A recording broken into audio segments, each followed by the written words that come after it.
Welcome to Cold War Cocktails, Part 2, the drinks of the Western powers. I will make this episode now by beginning to make every cocktail in history, because frankly, once you were outside of the Iron Curtain, that's the drinks of the Western powers. It's every cocktail in history. As I mentioned in the previous part of the series, Cocktails of the Soviet Union, if you click the link down here, up here in the corner, you'll find it if you haven't seen it. I mentioned the Soviet Union is a weird walled garden because of a lot of reasons. The Iron Curtain, right? Like a lack of communication, a lack of importation from the West, right? They couldn't get the goods, they couldn't get the culture, the literature, all of those things. And yet there was a real hunger amongst at least a certain part of the populace for what they couldn't have. And so you ended up with this petri dish where a sort of new, unique cocktail branch kind of happened.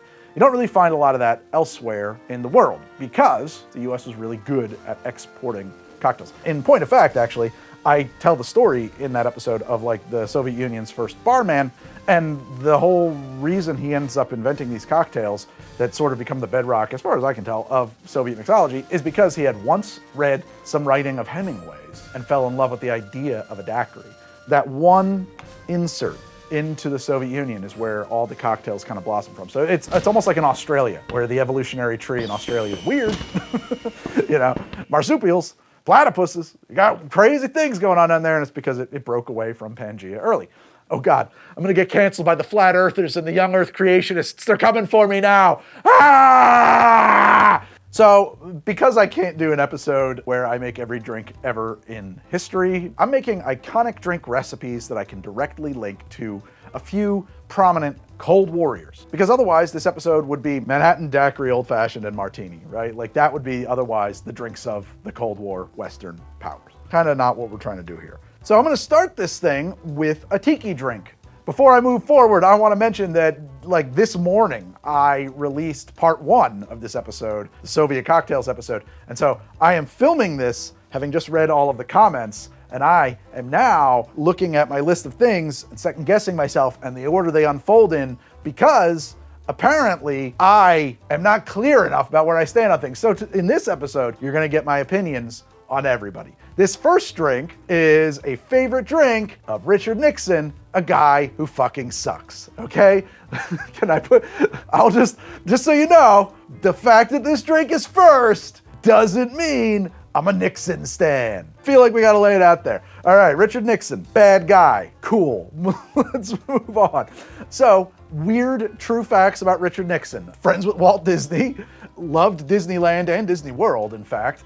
Delivered his "I am not a crook" speech from the steps of the Contemporary Resort at Disney World, because that's actually where the GOP was having their, they didn't have CPAC back then, but whatever, their convention, I think, at that time. There was a convention center at the Contemporary Resort. Loved tiki drinks, and there was a Trader Vic's down the road from the White House. And supposedly, he used to go on over there at night as president and get a Navy Grog, his favorite cocktail. Maybe even a few Navy Grogs. And I had read that at some point, and I was like, man, I don't know where I read that from. And then in just 5 minutes ago, preparing for this episode, I was like, oh, you know what? I should check the recipe that I threw together here for my Navy Grog for this episode. And what I did was I went and I picked up my copy of Smuggler's Cove, which is a book that you should buy, and you can down here up there.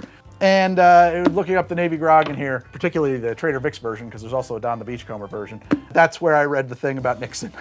So, pretty cool, actually. It's an interesting story, a weird little tidbit of history. Apparently, he used to go there with his cabinet. It's just crazy to me. I don't know, it was a different time. The president just go to a bar. And also, they would stay open late for him. They would stay open till like 3 in the morning, clear the place out, just have one bartender in there, and Nixon would sneak in and have himself a couple Navy Grogs at 3 in the morning, supposedly. That's what they say.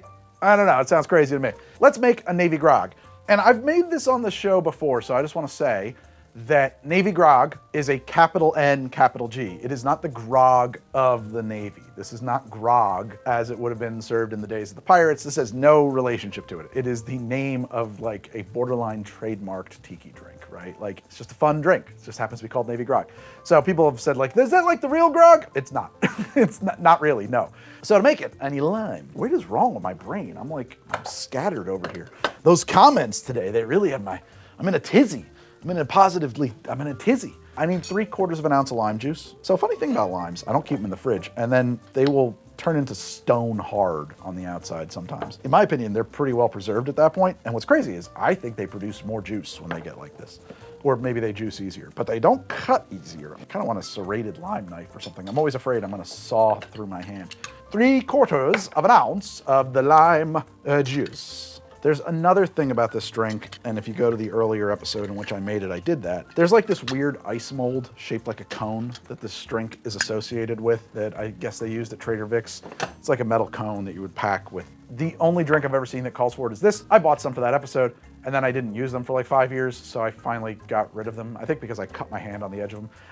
It's not that important to the drink. It's just like a weird display, it's a visual thing. It's an affectation. 3/4 of an ounce of grapefruit juice. And I do think that it should be white grapefruit juice, but I have the grapefruit juice I have. 3/4 of an ounce of Demerara syrup, 1/4 ounce of pimento dram it calls for. Pretty sure that pimento dram and allspice dram are very similar, if not the exact same thing. I don't have pimento dram because sadly, I don't have it. St. Elizabeth allspice dram is fine.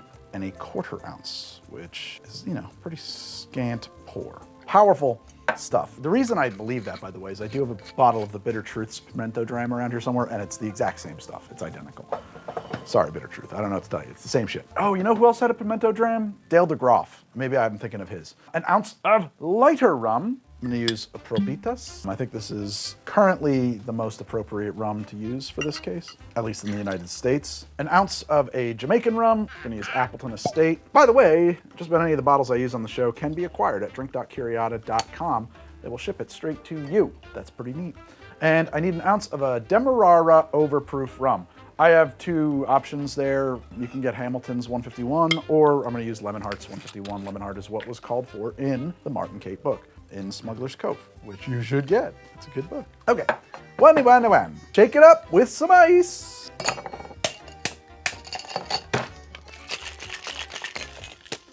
And we're just gonna pour that right on in there. I'm gonna do like a half a strain or a half a gated strain because there's like some bigger ice in here that I'm not sure I want. And it looks like I actually do. There it is, Navy Grog. You can garnish this as you like. I have seen that the Beachcomber version, I think it's the Beachcomber version, is often garnished with like cherries and pineapple and all kinds of fun stuff. Photo at the very least in Smuggler's Cove shows it garnished with nothing, and that's the way I've chosen to do it today because it makes my life easier.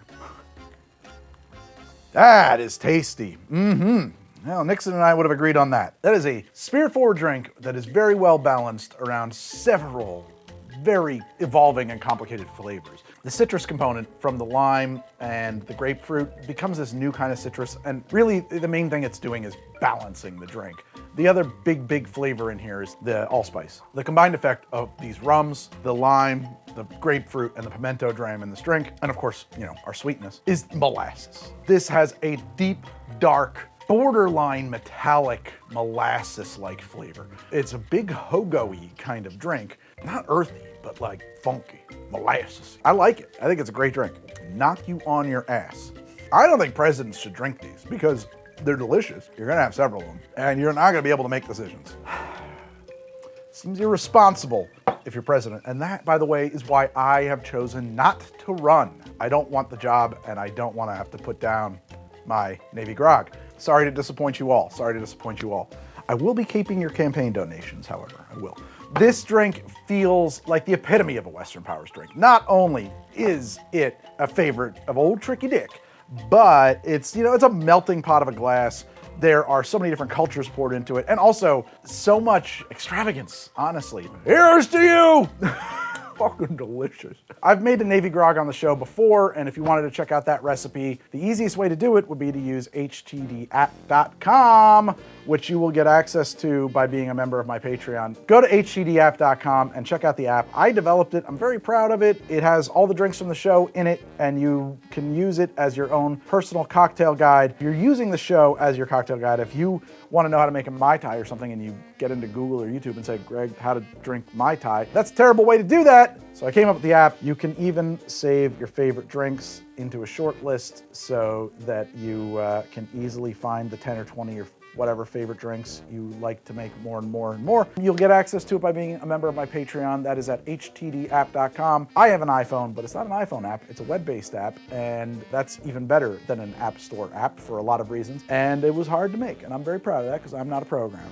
I will say this as well, if you love the show and you're enjoying this and you want me to be able to continue to do this and keep presenting this for you and it's of use to you, Patreon is the lifeblood of this channel. YouTube used to be good, but it's less good now. And without Patreon, I'm gonna have to quit doing this because this is several full-time jobs, you know, for me, Meredith, and our freelancers. And there's just no way to do this as a hobby. It takes all of the times. Over at my Patreon, in the link below or up here in the corner, you will find our private Discord, which is fantastic. There's a wonderful community in there. Dennis, our mod, organizes a monthly or every other month happy hour. There is a Secret Santa. I think he's starting like a tabletop role-playing game thing in there now. A lot of fun in there, very cool. Not 100% cocktail focused. It's just a community of people talking about stuff. It's fun. It's a nice place. You'll get all of the episodes of How to Drink. You'll get episodes of How to Drink without ads. Matter of fact, there's a thing up here in the corner for that right now if you just want to go get out of here and go see it. It's ad-free. You'll get exclusive content, behind-the-scenes content, bonus drinks, and you'll keep the show alive. So if that matters to you, do check it out. Maybe there's something over there that's good for you. HTD App is part of that. Thank you so much. This show is made possible by viewers like you and the patrons who support it, and thank you all so much for making it possible. We're gonna do one more president. We gotta do JFK. That's good, Greg. Keeping it fair and balanced. We got Turkey Dick, we got JFK. People in the comments right now, they're the same. Yeah, I mean, I guess they are, by and large. Opinions, I gotta declare where I stand, otherwise people are gonna be offended. Am I a big fan of JFK? Nope. I like him better than Nixon. I hope that's not a controversial statement. I know it is in some fucked up dark corners of the internet. But no, generally speaking, not my guy. I don't, you know, whatever. This episode's gonna be a disaster. I can feel it in my bones. JFK, some things about JFK, right? I feel like, I don't know, maybe it's just my perception. I have this perception that people have a perception of JFK, or at least I was raised with a perception of JFK as being this like, oh, how much better things would have been. Oh, you know, the soul of America died with him. Some things to like keep in mind about JFK is he ran as a hawk on the missile gap, which is probably valid. The space race in the US, I did an episode on that, by the way. I'll put a link down up here in here. Mostly a cover for the development of intercontinental ballistic missiles, which, you know, other people were doing, so you kind of, realpolitik, you can't, like, not do that if the other guys are doing it. So I, like, I don't fault them for it, but, like, that's the truth. Ran on the missile gap, big hawk, hated communists, loved Marilyn Monroe. Happy birthday, Mr. President. And probably a lot of other ladies, and also I think probably a lot of speed. Yeah, mostly those things. The best thing about JFK was LBJ. By the way, a future episode could be drinks of all the US presidents, because there's plenty, we can find those, that's not a big deal. We're not doing LBJ in this one, big cold warrior that he was. I digress. Do yourself a favor and go find the video of LBJ, the phone recording of him ordering pants from his tailor. That is a fine piece of American history. Oh God, I love that. But what's cool about this drink is that JFK loved daiquiris, and I thought, okay, well, that's kind of boring. But then I found out that Jacqueline Kennedy actually had a special recipe for his daiquiris. She wrote it on a fridge or something for the White House staff. And it's a weird one, and so I think it's probably worth doing. So this is the JFK daiquiri, which I have not really seen talked about anywhere else, and I've never had it. It might be terrible. It is weird. And to make it, you're gonna need one of the most mid-century of all ingredients, frozen limeade. That's right, frozen limeade. I was aware of this growing up. We didn't really use it often, or the orange juice as well. It's a frozen concentrate. It is still at your grocery store. It comes in a can. You're supposed to like thaw it out and add water to it at some ratio or whatever. You get limeade, orange juice, orangeade, whatever. Her recipe calls for it at not diluted. So we're just gonna pop this guy open. I've thawed it out and pour it into this beaker. We're gonna use it as an ingredient in this cocktail. And I feel like it feels ill-advised, in my own opinion. So I'm very curious about what kind of cocktails old Jacqui-O was making up for Mr. Kennedy there. Happy birthday, Mr. President. Okay, so we're gonna make Jackie Kennedy's daiquiri, and it starts with 1 ounce of lime juice, as like all daiquiris probably should. And then it gets a little weirder, because now it calls for 2 ounces of lime concentrate. I have my misgivings. I don't know what the hell's going on here with this thing. Wow, that's gonna be something. 3 drops of falernum, and I have to assume she meant velvet falernum, and I think that what she would mean as well is something not so much like drops, but like splashes or dashes. So you use your thumb, 1, 2, 3. There you go. Very kind of mid-century version of a drop. Seriously doubt she meant to use an eyedropper. Just a feeling, just a gut feeling. And 2 ounces of rum. I don't know, there's some joke here to make about Cuban rum, Castro, I don't know. You guys can figure that one out in the comments. And that's it, that is it. There's no simple syrup added. It is either bone dry or the limeade concentrate is doing that job for us. Let's get some ice.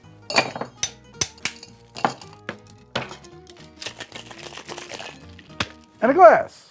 That's a big daiquiri. It's got a kind of a creamy color, but that could be also my frosted glass. Well, there it is, the Jackie Kennedy JFK Daiquiri Special. It is way better than I expected it to be. I'm trying to find fault with it. To the extent that I have fault with it, the rum is pretty buried and it's too sweet, but it's definitively a daiquiri. Pretty weird.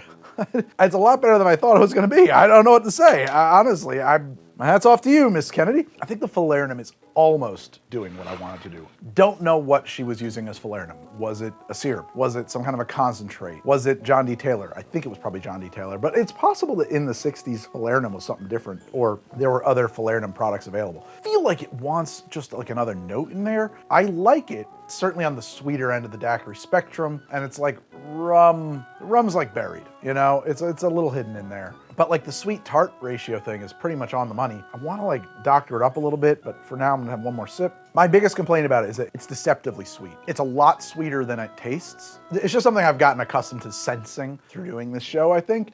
Because of the balance of acidity and sweetness, it's way sweeter than it tastes, which also means it's way more acidic than it tastes too. And I know that if I had 1 or 2 or 3 of these, I would feel like shit. I would have a horrible headache. That's my complaint about it. As far as like, how does it taste? It tastes like nice. It tastes like a nice limeade, basically, with, I guess, some hidden rum in it. I would like it to be more spirit forward, partially because I like the taste of rum, partially because that would tell me this drink has like less sugar in it and it's not gonna make me feel like crap. I generally feel like high sugar drinks, like the sugar in drinks, is what makes me not feel good after having a few drinks. I don't think it's the alcohol as much. Not that the alcohol is good for you. Alcohol is bad for you. It's okay. You can do things that are bad for you. You don't have to be afraid of things that are bad for you, but it is bad for you. You're allowed to do things that are bad for you. It's okay. We're all grown-ups here, I hope. I don't want to like, you know, beat around the bush about that, but I think it's the sugar that always makes me feel worse when I'm drinking, which by the way, isn't all the time. I don't know if you guys know this or not, but your teachers didn't live under their desks. They had lives outside of where they worked. On the whole, I would say it's like a kind of a middling daiquiri. I wonder if she meant for it to be blended. No, I think that I read that it was a shaken daiquiri. It was a traditional daiquiri, not a blended daiquiri. However, drinking it, I think it would be a better blended daiquiri, and I would do that, except that I don't have another can of lime concentrate to test it with.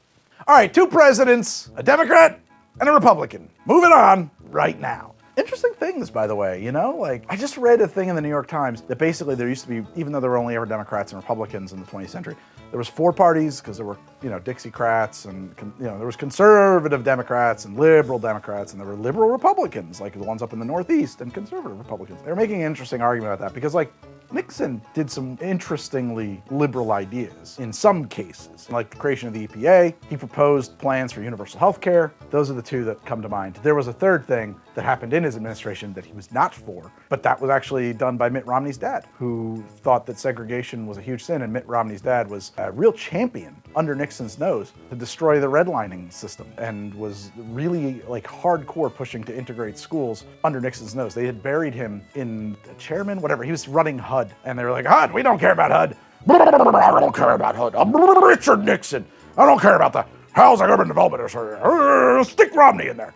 And they did, and then he had apparently read some research that made him terrified about the prolonged effects of segregation, and he went kind of rogue, threatening to withhold highway funds and all kinds of stuff from states if they didn't break up redlining and integrate their schools. And when Nixon found out about this, he made him go be the ambassador to Mexico as like, bad boy, you're a bad boy, Romney. Oh, I'm gonna call you into my office and make you wear a gimp suit.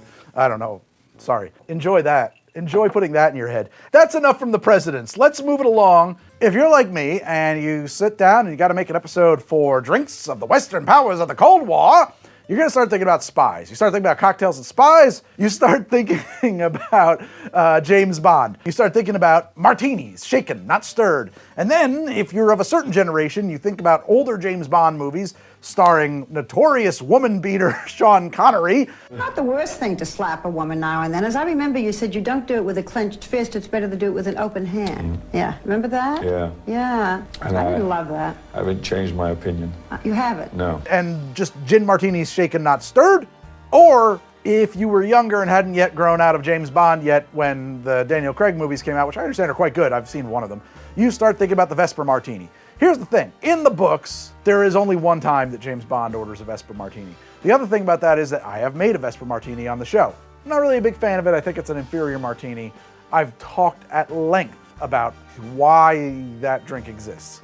There's a lot of apologism around it, like, oh, well, it's a shaken martini because there was a lot of oils in vodka or gin at that time, depending on who you think, and then it's shaking and broke them up. Oh, it's shaken because it breaks up poison if he was being poisoned. Oh, it's more diluted that way, and that way he keeps his head around him. None of those things make any sense. They might be what Ian Fleming was thinking when he wrote it, but none of them make any sense. There's zero truth to any of that. What is true is that a martini is traditionally a stirred drink, not a shaken drink, because it does not contain citrus juices or any fruit juices. So it should be a stirred drink. Furthermore, the Vesper Martini is a weird drink because it has both gin and vodka in it. There's no fucking good reason for that at all, in my opinion. It also has Quina Lillet in it, which is an interesting thing. You can't get Quina Lillet anymore. You have Lillet Blanc. You could use Lillet Blanc in it, but I think you're better off with Coquille Americano, or actually Quina Liero d'Or, any of your Quinas. They are a class of aromatized wines like Lillet or a vermouth, except that they have quinine added to them, or quinine if you happen to be European, which is what's in tonic water, making it sort of a martini gin and tonic-y kind of thing. The real answer, why do I think that drink is in there? I think it's in there because Ian Fleming felt like it. That's it. He was writing the book and he was like, you should have some crazy cocktail here. And that's it. That's why it's in Casino Royale. I don't want to make that drink again. I didn't want to make that drink again. And I don't want to just do a shaken martini. That's pretty boring. And I had completely written James Bond off as a mixological source material for this episode until I stumbled into the fact that Ian Fleming loved gin and tonics. He had a gin and tonic every day at noon. So, one, we know that the Vesper was not his drink of choice, and he had a drink of choice because Ian Fleming liked to drink a lot, too much, more than How to Drink recommends. But he did drink gin and tonics every day, and there is a book in which Bond orders a gin and tonic, and it's kind of a weird gin and tonic, and it's in Dr. No, I think. This is the direct quote. Bond ordered a double gin and tonic and one whole green lime. When the drink came out, he cut the lime in half, dropped the two squeezed halves into the long glass, almost filled the glass with ice cubes, and then poured in the tonic. He took the drink out on the balcony and sat and looked out across the spectacular view. So that is, first off, my audition to be a audiobook reader, and also the description of this particular gin and tonic. That's a very lime-heavy gin and tonic, and also the inclusion of the entire hull rind of the lime would add additional bitterness, but I think more to the point, additional oils, essential oils from the peel of the lime. So let's make what I can only assume is Ian Fleming's gin and tonic. I presume that if his favorite drink was a gin and tonic, and he's got James Bond ordering a weird gin and tonic, that's probably his gin and tonic. We need one whole green lime, as opposed to a red lime? Get a long glass. I happen to like this glass for it. I'm going to squeeze the lime into the glass. Now, Ian Fleming and James Bond probably didn't use a juicer like this, but that's because they suck. You should. Squeeze it in there and drop each half into the glass. They probably just use their hand. So we need to add our gin to this. We don't know how much gin would be appropriate. Gin and tonics tend to be pretty gin heavy, but I'm gonna start with 2 ounces of gin. Now, I have said this a few times on the show, when you make a gin and tonic, if you make it like it's a highball or a highball related drink or a spirit mixer drink, you will have way too much tonic. They should be closer to 50-50. This is a weird one. It's in a long glass, lots of ice. I don't know. So we're gonna fill up our glass with ice. I'm gonna crack it up a little bit. Give that a good stir. Put a little more ice in there. Oh, opinion on Ian Fleming. I don't really have an opinion on Ian Fleming. I hope that doesn't disappoint you. Crack open your tonic water. I happen to be using Betty Buzz's tonic water because I did an episode on looking for the best ginger beer in a bottle, and it came with the ginger beers that I ordered from Blake Lively's soda company. I thought I had a couple bottles of Fever Tree tonic water around here, but I can't find them. So we're using this. I mean, I know it contains quinine. It's like the real deal, so yeah, it's all right. It's a little mild. I think what that means to me is that like you can use more of it in the drink than normally, so that's good. Treat it more like a mixer. It's definitely tonic. It's bitter. It's quinine. I'll show you guys something. This is a ridiculous black light that I bought a long time ago for specifically this show, and if it has quinine in it, it will glow big time under black light. I don't know how much that's showing up on camera, but like, yeah, it's showing up big time. So sometimes people say, Greg, if you want to do a glowing drink or something, why don't you use like tonic water or quinine or something like that? And I always say like, that's not glowing. That's not glowing. That's luminescing. That's a little different. You know, it needs an outside energy source to do that. I don't think that counts. I don't think that counts. A beverage that glows of its own accord will probably kill you. Don't drink them. Okay? If there's a black light present, it's safe. It's a different kind of situation. Here we go to Russia with love. Oh God, geez, no, from Russia with love. And also, do not misinterpret that. I hate Putin and the USSR. Just to put that out there. Fuck them. Salute. I don't know, what would he, cheers, man. Cheers, man. God save the Queen. That's probably what Bond would say. God save the Queen. That's a fantastic way to make a gin and tonic. I like it very much. English folk. Is there a traditional English toast that I didn't use? Is it God Save the Queen, or is there something else? I don't know. You know, Bob's your uncle. That seems like no, that can't be it. That can't possibly it. There certainly wouldn't have been what they would be toasting at Eton Hall. And I don't know where Bond went to school, but he seems like an Eton boy. That is how I'm making my gin and tonics from now on. Ian Fleming, I like this very much. That is a cool glass of limey refreshment with just a hint of bitterness and an aroma of gin. I mean, it's kind of perfect. All right. I mean, leave it to a guy who had a lot of them to figure it out. He figured it out. That's the way to do it. Bada bing. I love it.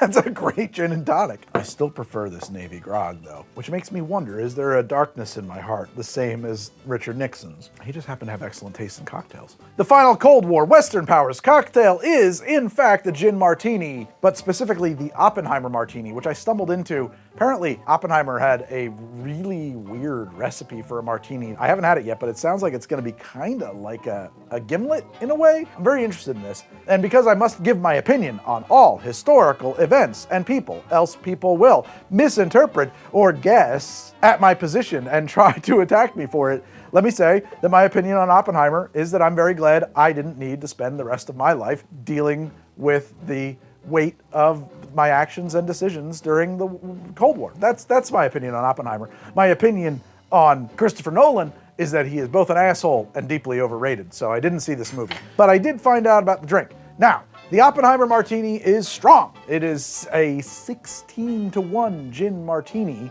stirred and rimmed with honey and lime juice. He uses a honey and lime juice mix. That's very interesting to me. There's a couple ways to interpret that. I made one here. I read that it was equal parts, but that's not gonna stay on a rim of a glass. I mixed this as thick as I could. I just kept adding honey and honey and honey and honey to it, and it's still very liquidy, and it's lime and honey juice. So we're gonna try that. If that doesn't work, I'm gonna try something different, which is gonna be to literally rim a glass with like honey, non-dilute, and then like squeeze some lime onto a plate and dip that honey into that lime. When I read the recipe, this is what I understood it to mean, but the more I think about it, the more I think it might have been that. But let's try it the way that I'm pretty sure it was supposed to go first. So the first thing I want to do is rim my glass. And I have a little bowl here, and I'm gonna cover the bottom of that bowl with my honey and lime juice mixture. I'm gonna take my glass. Supposedly he invented this drink, this formulation, because they couldn't really get vermouth or something out at Los Alamos. Kind of cool, it's like staying put. I like that. Maybe this is good. Maybe this is the way to do it. Maybe it should kind of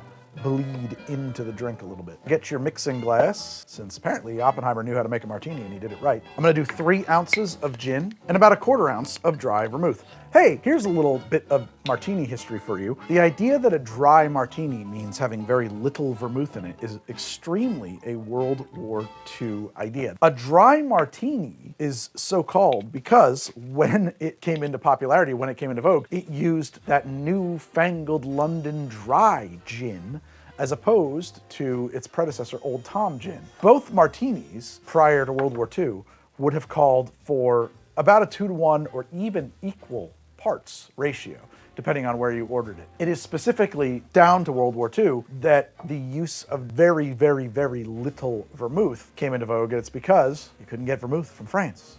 That's why. And that's where all of your Churchill saying that, like, I like my martinis with a pour of gin and a nod in the direction of France. It's not that he didn't like vermouth, couldn't get it. Oppenheimer here can't get vermouth either, and so he's using very, very little. But he is kind of modifying this drink in such a way that I think is going to have a really profound effect on it. I think that this idea of rimming a drink with honey and lime juice is really novel to me and fascinating. I've never considered such an idea. And I am watching it develop. It has poured down the sides of the glass, presumably the outside and the inside now, and it's kind of working its way across the bottom. This could be really neat. I've done martinis on the show many times. I prefer a 2-to-1 ratio and a couple dashes of orange bitters, and I hate olives in my martini. I like a twist of lemon peel. I do not think that your martini should have an olive in it. I don't like dirty martinis in the slightest. With our honey and lime juice, I also think that this drink could never have called for olives. That would be disgusting. So we're gonna have it as she lay. I'm not like a gin martini guy. I have, in my younger years, tried to be a gin martini guy and tried to convince myself that I was a martini guy. I'm certainly not a martini guy who likes a martini with no vermouth in it like this one basically has. This is a bit of a swing and a miss for me. I'm intrigued by what the promise of that honey rim is, but it's not doing it. I want to try it the other way that I suggested I think it might be intended to be, with just like full strength honey and then dipped in lime juice, because I think that's probably what it was. I have a funny feeling in retrospect that this is not what he was doing. This is much too much production. So let's try it the other way in a second here. For now, let me just say that this drink is a glass of gin with just a wisp of honey and lime in a way that makes me wish there was more. I think it could be so much more interesting and so much more balanced. I think that this is a mistake. So here's what I'm thinking. I'm gonna take this bowl and I'm gonna pour some honey in it. That's more than enough. And I'm gonna take this other bowl and I'm gonna squeeze some lime juice into it. You know what? I cut 2 limes open. I only needed 1 because like enough to cover the bottom of the bowl is enough. Set those aside. Let's mix up our martini. 3 ounces of London dry gin, 1/4 ounce of vermouth, some ice. Get my glass, dip it in the honey, dip that in the lime juice, and then pour the drink on top. Let's see if that's any different. I hate it. I don't like it. I've tried now twice. I don't know, man. It's not for me. No bueno. Nah. It was described by his friend's wife as the most delicious martini. Poor woman. You know, she set her standards so low. We'll go back to this. It's getting pretty wet, but that's okay. That has been Cocktails of the Cold War, Western Powers. One of the things that I think is interesting is that there's this myth out there that the cocktail, I don't know if this has been fully dispelled or not, but I used to hear it all the time. Cocktails were invented during Prohibition because spirits were worse and people needed to mix spirits in order to enjoy them. I don't know where that came from. It's not true. In fact, very few notable cocktails were invented during Prohibition. The last word in the bee's knees, you know? In fact, I started to do some research on what were the most popular cocktails during Prohibition, which is really hard to figure out because it's not what's popular now from Prohibition. I'm still working on that, but I think it's interesting that people think that cocktails came from Prohibition. They didn't. Cocktails, they start in the 1800s, early 1800s. Really, the middle of the 1800s is the golden age of cocktails. Prohibition is the dark ages of cocktails. During Prohibition, all of the high-quality, famous, respectable bartenders who were publishing guides on mixology and bartending left. This was their life's blood. This was their way of making an income. They went to France. They went to England. They went to Cuba. They went to various places where there was a cocktail culture, or rather, they spread a cocktail culture to those places. As a result of that, Prohibition caused, I think, America to export cocktails around the world, sort of accidentally. Of course, Prohibition ends, and a lot of that comes right back. And after that, you get tiki, which I think is the natural continuation of the golden age of cocktails, which is why I love tiki drinks so much. But I think that's an interesting thing that is often overlooked. It's one of the reasons why figuring out how to do an episode on cocktails of the Cold War of the Western powers was so hard, because you have to figure out how to narrow it down. You need a more specific bent. That's too broad. So today I went with these 4 Cold Warriors. This was part of a 2-part episode, Cold War cocktails, Soviet, Western powers. I am thinking about doing like longer series. One of the ones I'm thinking about doing is like the Weimar Republic in 5 drinks, and it'll be like a 5-episode series with, you know, a drink and some history in each one. The history not probably being super tied to the mixology, but the Weimar was kind of a wild and crazy party time, and so like it goes together with drinks. Like cocktail culture was a thing there, I believe. I got some books I'm reading. My wife and I have been really into this show called Babylon Berlin, which is fantastic. Please watch it subtitled. The dubbing is the most atrocious dubbing I've ever seen in my life. Gary and Wrath from Cologne. But it has surprised me time and time and time again with how historically accurate the show has turned out to be. I'll sit there, be furiously looking at my phone. There's no way it's real. That's a real thing. Holy shit. And I think it's a very interesting look at history in a way that is digestible for people to watch as a, you know, fun TV show, and see what the culture was like in that interwar period in Germany and how things went so fucking wrong, horrifically so, how the schmatzis came to power, as they do on TikTok. Nazi schmatzi, says Werner von Braun. And what culture sort of led to that. And I think it's really interesting to see that in a way that's packaged up for you. And so I've been really interested in that, and I think that, like, for instance, that would be a good one. I think that the Depression in 5 drinks, the Prohibition in 5 drinks, kind of an idea of doing some new stuff with the show with some history in it. The Soviet drinks episode is doing very well, so it leads me to believe that maybe there's an appetite for that. So let me know if you want more of this and more of that, because I like doing it. It's a lot of fun, and it gives me a whole new direction to go in. Oh, and check out Babylon Berlin. It's a phenomenal show. I have not read the novels it's based on, but I have read reviews, and the novels sound like they are not as good as the show. I'll say no more. Well, that's Cold War Cocktails, Part 2, Western Powers. Frankly, I think Nixon and Ian Fleming had the best taste in drinks in this episode. No statement whatsoever on their character, just good taste in drinks. Let me know what else you want me to do on the show. I'm interested in doing more historical stuff. Thank you so much for hanging out with me. There'll be another episode of HTD right away. Good night and good luck.